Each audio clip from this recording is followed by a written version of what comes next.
یہ اب طے ہو گیا تھا کہ وہ ملتے رہیں گے اور وہ آتا رہے گا۔ روبینہ کو ایک دم کوئی فیصلہ کرنے کی جلدی نہ تھی۔ اچھا ہے جب تک ایبک اپنی تعلیم ختم کر لے یا پھر کوئی کام شروع کر دے۔ بسی بسائی زندگی کو بیٹھے بٹھائے اجاڑ دینا ناقبت اندیشی ہے۔ وہ مطمئن تھی ایبک نے وعدہ کیا تھا کہ وہ ذرا اور بہتر ہو جائے تو آئے گا۔ وہ واپس پہنچی تو نادر اس سے بالکل دوسری ہی طرح پیش آیا۔ اس کا روبینہ کا وہاں رکنا بہت ناگوار تھا۔ تم آئندہ سے ایسی کوئی بات نہیں کرو گی، میں نے کہہ دیا ہے۔ تم بڑے تنگ نظر ہو۔ ہاں میں تنگ نظر ہوں۔ اس نے غصے سے دانت پیس کر اس کو گھورا۔ تم کو معلوم ہے وہ لوگ کس علاقے کے رہنے والے ہیں؟ وہ ایسی باتوں کو بہت برا سمجھتے ہیں۔ میں نہیں چاہتا کہ میرا شاگرد تم کو ذلیل سمجھے۔ اس کو نادر کے غصے کی کوئی پرواہ نہ ہوئی۔ جب سے اس کی خراب صحت رہنے لگی تھی اس کو غصہ آنے لگا تھا۔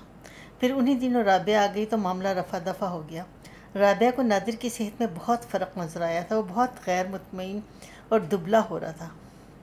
کیا بات ہے بھیا، آپ یہاں کر اتنے کمزور ہو رہے ہیں؟ مجھے یہاں کر کچھ تکلیف ہو گئی ہے، کبھی کبھی بخار ہو جاتا ہے، کچھ دل کی بھی تکلیف ہوتی ہے۔ میں اب سوچ رہا ہوں چھٹی کینسل کروا لوں۔ کیوں کروا لو؟ بی اماں کے پاس ہو آئیے۔ ہاں دیکھو یہی کروں گا۔ وہ یہاں کچھ دن ہی رہی کہ علی کا خط آ گیا۔ میں نے بڑی دقتوں سے پاسپورٹ لے لیا، اب فوراً ہی روانہ ہو جائیں تو بہتر ہے۔ اس لڑائی کے زمانے میں پاسپورٹ مل جانا معجزہ ہے۔ بڑی سفارشوں اور اثر سے کام لیا ہے۔ اور نادر کے ساتھ آج اس کا آخری دن تھا۔ شام کو وہ یہاں سے جا رہی تھی۔ کئی سال بعد یہ چند دن اس نے اپنی بھاوج اور بھائی کے ساتھ گزارے تھے۔ اس 15 دن میں اس کو بہت سی باتوں کا اندازہ ہو گیا تھا۔ حالانکہ اس مرتبہ روبینہ اس کے ساتھ پہلے کی بنسبت زیادہ اچھی طرح پیش آئی تھی، مگر اس دوران میں ایبک بھی آ کر رہا تھا، اس لیے اس کا مزاج اور بھی شگفتہ تھا اور وہ رابعہ کی خاصی خاطر مدارات کر رہی تھی۔ شام کو رابعہ جا رہی تھی اور صبح صبح اس کی آنکھیں بھر بھر آ رہی تھیں۔ اس کو معلوم ہو رہا تھا گھر کے ہر دروازے پہ کھڑی ہوئی سکھیاں بابل گا رہی ہیں۔ ناشتے کے وقت وہ آنسوؤں سے لبریز نگاہیں اپنے بھائی کے مختصر سے کنبے پر ڈال کر سوچنے لگی، یہ گھر آباد رہے اور یہ سلامت رہیں، یہ سب مجھے کتنے پیارے ہیں۔ اس نے ناشتے سے فارغ ہو کر محمود کی سیاہ آنکھوں اور پلکوں پر بار بار پیار کیے۔ تو مجھے بھول تو نہیں جائے گا بندر؟ اب جب میں تجھے دیکھوں گی تو کتنا بڑا ہو جائے گا۔ اور ہر بار اس کو معصومیت سے مسکراتے دیکھ کر منہ پھیر پھیر کر اپنے آنسوؤں کو جلدی جلدی خشک کر لیا۔ ہر گھڑی جو گزر رہی تھی وہ ان یکجائی کے لمحوں کو ختم کر رہی تھی۔ نادر کی طرف نظر اٹھتے ہی اس کا دل چاہتا کہ اس کو اپنی آنکھوں میں اپنے دل میں چھپا لے اور خوب روئے۔ آج سے زیادہ پیارا وہ اس کو کبھی نہ لگا تھا۔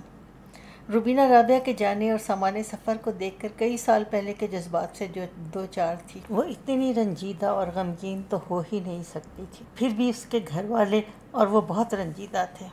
یہ واپس بھی تو آ جائے گی اور میں تو وہاں سے اپنا ناطہ ہی توڑ بیٹھی۔ مگر رابعہ کی افسردگی اور روئی روئی آنکھوں نے اس کا دل پگھلا دیا تھا۔ وہ اس کے ساتھ بڑی محبت سے اس کا سامان بندھواتی رہی، اس کو وہاں پہنچنے کے بعد بہت سی کام کی باتیں بتاتی رہی، اس کو اپنی ماں کا پتہ بھی دیا تھا۔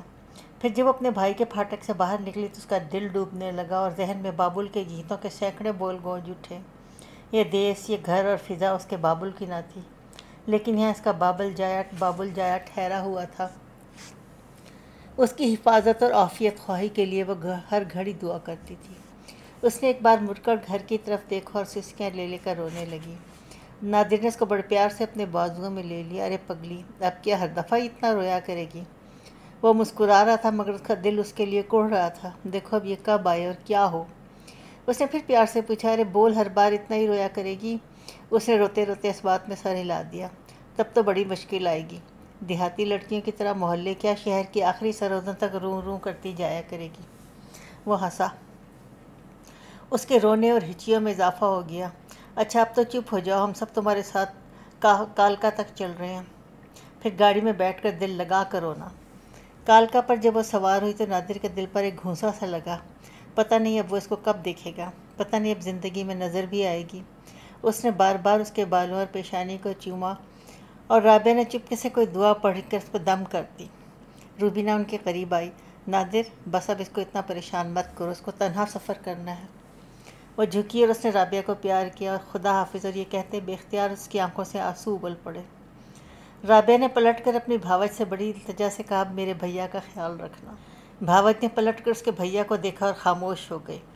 انجنوں نے آخری سیٹیاں دیں اور گاڑی میں جنبش ہوئی۔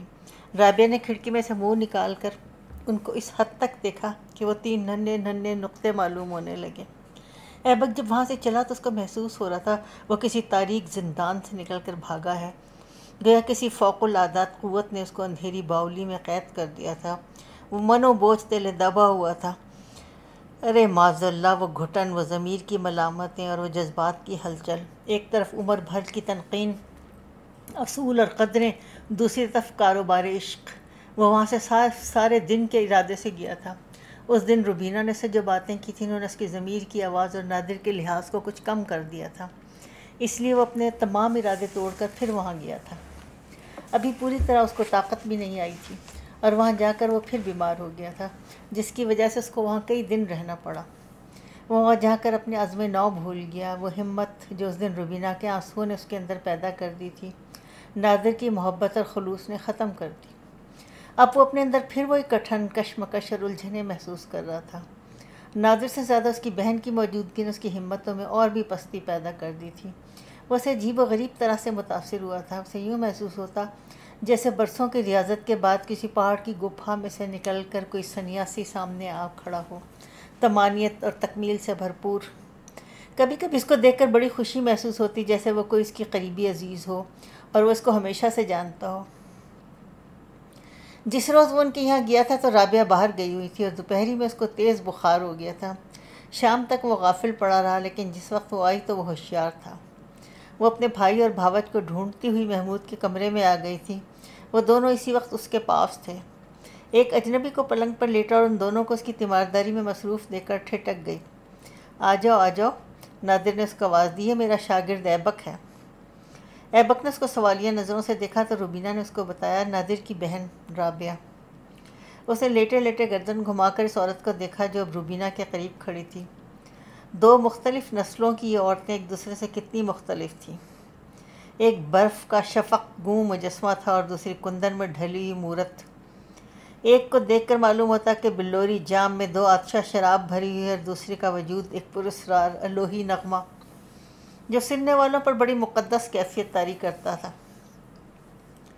اس نے اپنی نظریں جھکا لی اور نادر سے بولا، آپ لوگ میری وجہ سے پریشان ہو گئے، مجھے معلوم ہوتا کہ مجھے بخار آ جائے گا تو آتا ہی نہ۔ اب آپ لوگ جائیے، اور بیچاری صبح کے بعد آئی ہیں۔ ان بیچاری کی تم فکر نہ کرو، یہ سارے دن اپنی دوستوں کے ساتھ تفریح کرتی پھرتی ہے۔ نادر نے محبت سے کہا، تم آرام سے لیٹو اور فکر نہ کرو۔ اس نے اس کے سر پر ہاتھ رکھا اور کہا، ایبک یہ بھی تمہارا گھر ہے، استاد کا گھر اپنے باپ کی طرح ہی ہوتا ہے۔ اس کے منہ سے نکلے لفظ اس کے دماغ میں سنسناتی ہوئی گولی کی طرح جا کر لگے تھے اور اس کو ایسا محسوس ہوا اس کا سارا وجود لرز گیا ہے۔ اس نے آنکھیں بند کر لیں، اس کا سر بری طرح چکرا رہا تھا۔ وہ یہ سب گزری ہوئی باتیں اس وقت یہاں سنوگ میں بیٹھا سوچ رہا تھا۔ بڑی بے چارگی اور مایوسی کے عالم میں وہ اتنی بیماری اٹھانے کے بعد اتنا بیمار اور پریشان نہ نظر آیا جتنا جاکو سے واپسی پر۔ اب وہ تھا، اس کے ہاتھ میں کتاب تھی جس کا ایک لفظ بھی اب تک اس نے نہیں پڑھا تھا۔ کتاب اس نے میز پر ڈال دی، پیر پھیلا لیے اور دونوں پنجے سر کی طرف لے جا کے سر کے نیچے کر لیے۔ ڈاکٹر نادر کی وہ بہن کتنی دلچسپ، اعلیٰ ظرف اور سمجھدار ہے، وہ بار بار سوچتا۔ اس نے بہت جلد یہ بات بھانپ لی تھی کہ وہ اس کی بھاوج کا متوالا ہے، اور کس طرح وہ اشاروں میں اس کو جتا دیا کرتی تھی کہ یہ تو کوئی شرافت نہ ہوئی کہ انسان دوسروں کا گھر جلا کر تاپے۔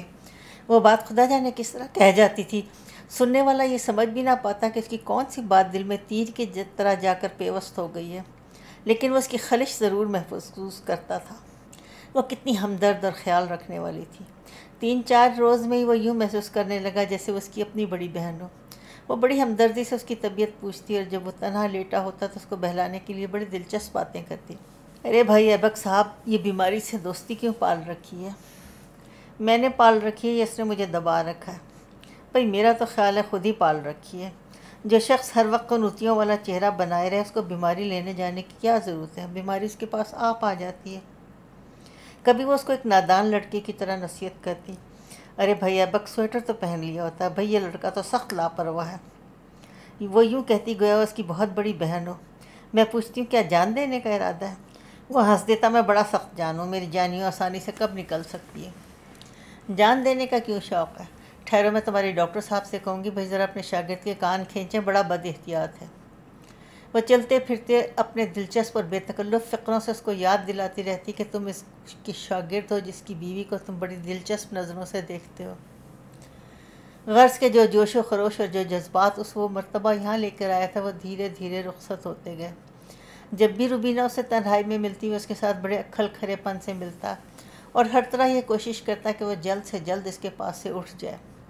وہ اپنے اور اس کے درمیان اجنبیت اور تکلفات کی حدود قائم رکھنے کی کوشش میں تھا۔ وہ جب اکیلی ہوتی تو اسے بے تکلفی برتتی مگر اس کو بری طرح جھڑک دیتا اور خونی نظروں سے دیکھتا۔ وہ حیرانی سے اس کو دیکھتی، کیا ہو گیا؟ اس کو اچھا خاصا آیا تھا، پھر پلٹ گیا، معلوم نہیں اس کا دماغ خراب ہے یا کیا بات ہے۔ تم کو کیا ہو جاتا ہے ابھی؟ اس دن اس نے پوچھا۔ کچھ نہیں، وہ خشکی سے بولا، میرا سر نہیں کھاؤ۔ بات کیا ہے؟ بات کیا ہوتی، میں یہاں کر پھنس گیا، ورنہ ایک منٹ نہ ٹھہرتا۔ وہ منہ پھیر کر لیٹ گیا۔ تو مجھ سے ناراض ہو ایبک؟ وہ اس کے بالوں میں انگلیوں سے کنگھی کرنے لگی۔ میں تیرے آگے ہاتھ جوڑتا ہوں، خدا کے واسطے ہٹ جاؤ۔ وہ جھپٹ کر اٹھ بیٹھا۔ تم ہندوستانیوں کی باتیں آج تک میں نہ سمجھ سکی، تمہارے مزاجوں کا کچھ ٹھیک بھی ہے؟ ہم ہندوستانیوں میں ہزاروں عیب ہیں، بڑے کمبخت ہوتے ہیں۔ وہ پلنگ سے اٹھ کر کرسی پر جا بیٹھا اور وہ اس وقت اس کو بہت برا لگ رہا تھا۔ کمبخت خر دماغ، جہنم میں جائیں سب کے سب، منحوس ہیں۔ وہ بیٹھی سوچتی رہی۔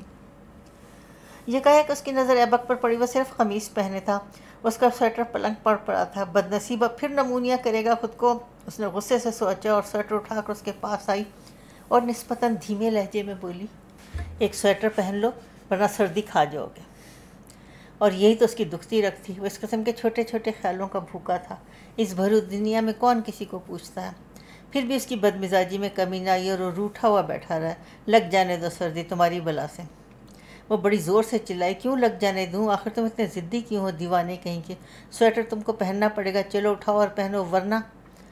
اس نے غیر ارادی طور پر سویٹر ہاتھ میں لے لیا اور آہستہ سے بولا، ورنہ کیا ہوگا؟ میرا دماغ مت چاٹو۔ اس نے اسے کڑے تیوروں سے دیکھا۔ سویٹر تم کو پہننا پڑے گا۔ اس کے اس خیال اور محبت کی جھڑکیوں نے اس کا دل پگھلا دیا تھا اور اس کو محسوس ہو رہا تھا کہ وہ جو کچھ کرنا چاہتا ہے شاید نہ کر سکے۔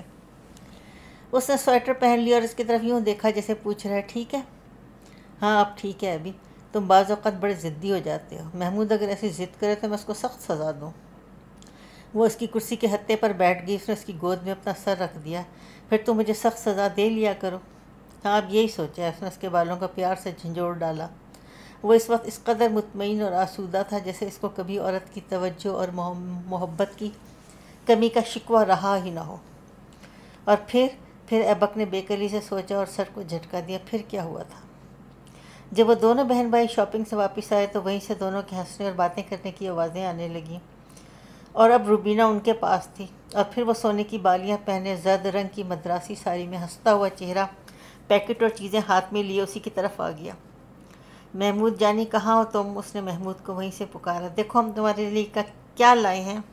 میں یہاں ہوں ایبک بھائی کے پاس، محمود نے پکار کر کہا۔ اچھا میں وہیں آتی ہوں۔ اس نے 2-4 پیکٹ لا کر میز پر ڈال دی۔ لو بچو یہ تمہارے لیے۔ اس نے مٹھائیوں اور بسکٹ کے پیکٹ ایبک اور محمود کو دیتے ہوئے کہا، اور ایبک کو ایسا لگا گویا وہ سچ مچ کوئی چھوٹا سا بچہ ہو۔ اور پھر اس کی طرف دیکھ کر ایک دم بولی، ارے بھائی یہ لڑکا تو بہت ہی پگلا ہے۔ ارے ہوا میں کیوں نکلے بیٹھے ہو؟ اس کو کیا بتاتا وہ یہاں کیوں آ بیٹھا تھا، اور جب سے یہاں بیٹھا تھا نہ جانے کیا سوچ رہا تھا۔ اب رابعہ نے اس کو اس طرح مخاطب کر کے پھر چونکا دیا۔ وہ اس کے بھائی کا شاگرد ہے اور وہ اس لیے اس سے وہی مشفقانہ سلوک رکھتی تھی۔ اور پھر اس کو یاد آ گیا صبح اس نے کیا سوچا تھا اور اس کی شرافت کا کیا تقاضا تھا۔ اس کشمکش اور الجھن میں وہ بالکل بجھتا جا رہا تھا۔ وہ پہلے سے زیادہ بیمار نظر آنے لگا۔ وہ خانزادہ گلنواز سے کہہ کر آیا تھا کہ وہ شاید وہاں 1-2 دن کے لیے رک جائے، لیکن اس کو کئی دن ہو چکے تھے اور وہ آ کر اس کو لے گئے تھے، اور یہاں آ کر وہ پھر عقل و دل کے مارکوں میں گھر گیا۔ اس کی افسردگی اور بیچارگی بڑھ گئی، نہ جانے کیا ہو گیا تھا اس کو۔ کچھ نہیں، یہ جسمانی کمزوری اور میری بیکاری کا نتیجہ۔ اس نے شیو کرتے کرتے آئینے میں اپنی صورت دیکھ کر سوچا اور پھر ہنس دیا۔ یہ چہرہ کتنا مضمحل اور پریشان رہنے لگا ہے۔ اس پر بھی ڈاکٹر نادر کی مصور بہن نے فتویٰ دیا تھا کہ بہترین پکچر فیس ہے اور پورٹریٹ ڈرائنگ کا دلچسپ موضوع۔ کتنی مزے سے ایک دن وہ اس کے قریب آ کر کھڑی ہو گئی تھی اور اس کو بے انتہا غمگین دیکھ کر بولی تھی، ایبک ذرا ادھر تو دیکھنا۔ اس نے کیمرہ اس کی طرف کیا، خیریت؟ میں تمہاری تصویر لوں گی۔ اس حال میں تو اور کیا، جانے بھی دیجیے، میری تصویر لے کر کیا کریں گی؟ نہیں، تمہارا بہترین پکچر فیس ہے اور پورٹریٹ ڈرائنگ کے لیے تو بڑا دلچسپ موضوع۔ اس نے لینس میں سے اس کو دیکھتے ہوئے کہا۔ وہ مسکرایا۔ اچھا صاحبزادے، مسکرانے کی کوشش نہ فرمائیے، جیسے منہ لٹکائے بیٹھے تھے ویسے ہی بیٹھے رہو۔ کلیس کی آواز کے ساتھ شکریہ کہا، پھر وہ اپنا کیمرہ نیچا کر کے بولی، اگر یہ تصویر اچھی آ گئی تو میں اسے بناؤں گی۔ اس نے ایک بار پھر آئینے میں تصویر دیکھی اور سوچنے لگا، ہاں یہ بالکل سچ ہے، جب جسم کمزور ہوتا ہے تو دماغ سوچنے زیادہ لگتا ہے، میں آخر کب تک یوں ہی سوچ کر وقت گزاروں گا، مجھے اب جلد سے جلد نارمل ہو جانا چاہیے۔